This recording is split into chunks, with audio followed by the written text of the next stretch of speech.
meu nome é Karen, eu faço parte da residência pedagógica e faço licenciatura em Ciências Biológicas. E essa vai ser uma aula sobre metabolismo energético, que é a matéria do PET número 5. Bom, o que é metabolismo?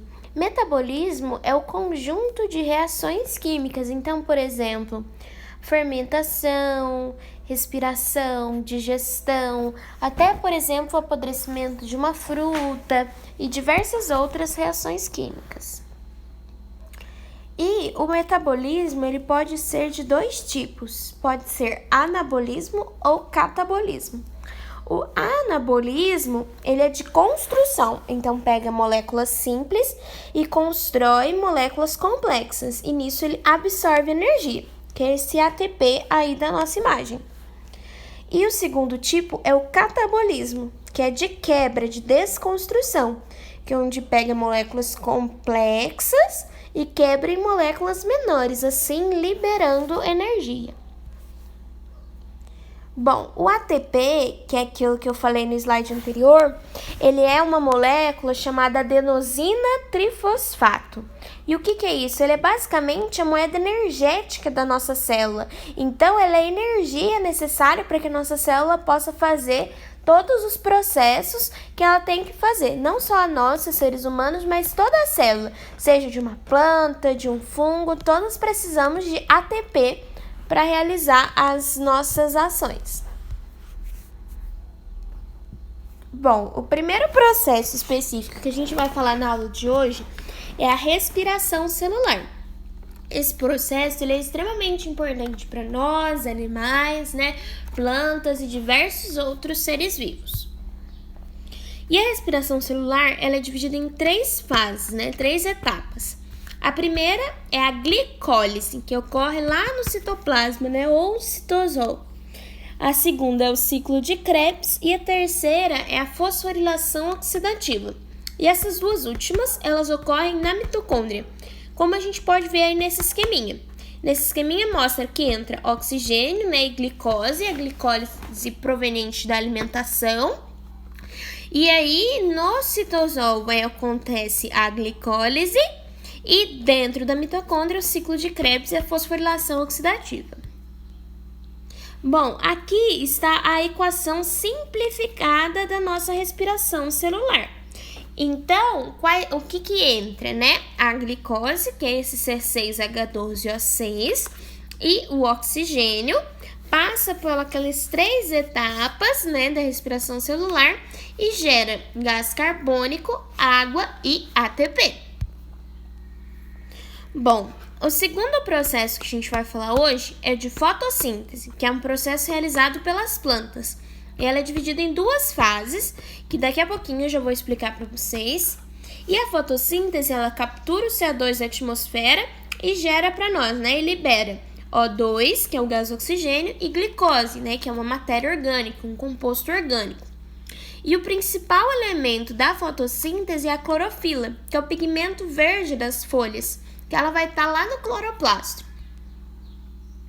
Aqui nesse esqueminha, a gente pode ver aonde que a clorofila se encontra. Então, as folhas, elas são todas compostas por células clorofiladas, por isso que a folha é verde. E aí, dentro dessa célula, tem uma organela chamada cloroplasto. E aí, esse cloroplasto, dentro dele tem vários tilacoides, que são essas moedinhas, esses que estão aí empilhadinhos na nossa imagem.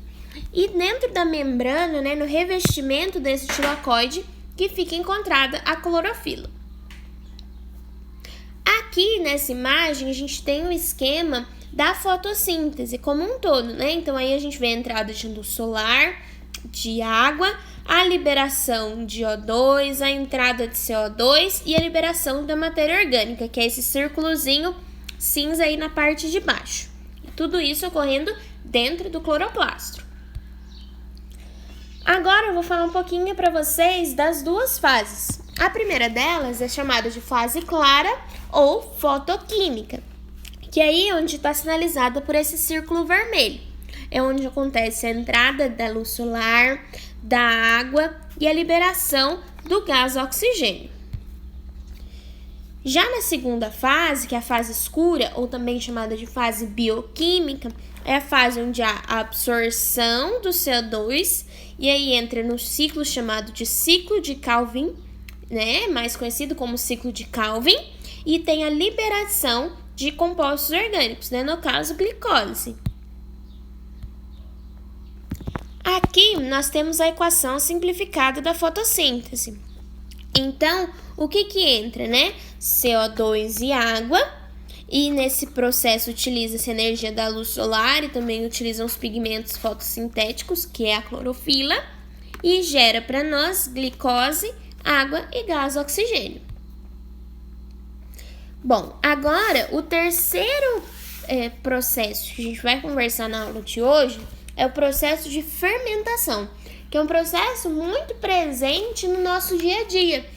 Então, por exemplo, no pão, no bolo, na cerveja, no vinho, no iogurte, no queijo, para a produção de todos esses alimentos, a gente precisa de processos de fermentação. Bom, e a fermentação, ela nada mais é do que um processo de glicólise. Lembram lá da primeira fase, da primeira etapa da respiração celular? Então, o processo é o mesmo, que entra uma molécula de glicose e são gerados 2 ácidos pirúvicos, ou piruvato também. Ácido pirúvico e piruvato são a mesma coisa. E a fermentação, a gente vai ver hoje que existem 2 tipos, né? A fermentação alcoólica e a fermentação lática. A parte inicial da glicólise, né, da glicose ser transformada em piruvato ou ácido pirúvico, ela é a mesma. O que vai diferenciar é qual organismo que vai estar fazendo, né, esse processo e qual vai ser o produto final. Bom, na fermentação lática, o produto final é o ácido lático. Esse processo ele é realizado por bactérias e também pelas nossas fibras musculares. E a enzima utilizada para esse processo chama lactato desidrogenase. O que é uma enzima?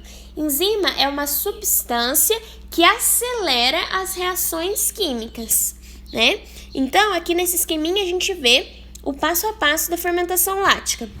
Primeiro entra a glicose, né? Essa glicose, ela passa por aquele ciclo de glicólise, então vai ser transformada em 2 ácidos pirúvicos, e cada ácido pirúvico vai passar para o processo de fermentação lática e gera ácido lático. Já o segundo tipo de fermentação é a fermentação alcoólica, que ela que vai produzir etanol ou álcool etílico. E ela é realizada por bactérias, leveduras, né, e fungos. E a enzima utilizada nesse processo se chama álcool desidrogenase. E o processo ele é bem semelhante com o da fermentação lática, né? Então, primeiro tem o processo de glicólise, onde a glicose entra e é transformada em 2 ácidos pirúvicos, e depois os ácidos pirúvicos eles vão passar pelo processo de fermentação alcoólica e se tornam etanol. Agora eu vou dar um resuminho desses 3 processos que nós conversamos, né? E quais são os pontos mais importantes. Bom, do metabolismo, o que a gente tem que lembrar? Que metabolismo é um conjunto de reações químicas e pode ser do tipo anabolismo, que é aquele que constrói, pega moléculas simples, absorve energia e as transforma em moléculas complexas. Ou do tipo catabolismo, que é aquele de quebra, então pega moléculas complexas, quebra em moléculas menores e nisso libera energia.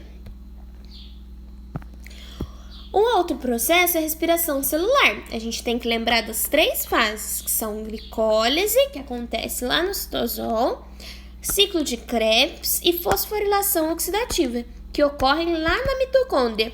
E esse processo ele acontece para que nós possamos obter energia. E a energia da célula é na forma de ATP. Outro processo é o processo de fotossíntese. Então, o que a gente tem que lembrar? Da equação geral, né, da fotossíntese, então vai entrar gás carbônico e água e vai gerar carboidrato, né, matéria orgânica, que é a glicose, e oxigênio. A fotossíntese ela vai acontecer dentro do cloroplasto e ela é dividida em 2 fases, a fase fotoquímica e a bioquímica. E por último, né, o nosso quarto processo, acho que eu tinha falado 3 antes, desculpem, é a fermentação. O que é muito importante que nós lembrarmos?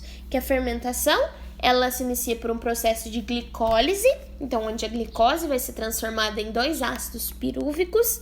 Ela é um processo anaeróbico, ou seja, ele não tem a utilização de oxigênio, e ela pode ser alcoólica ou lática. A alcoólica vai gerar como produto final o etanol, e a lática, o produto final vai ser o ácido lático. Bom, eu espero que vocês tenham entendido toda essa matéria e bons estudos!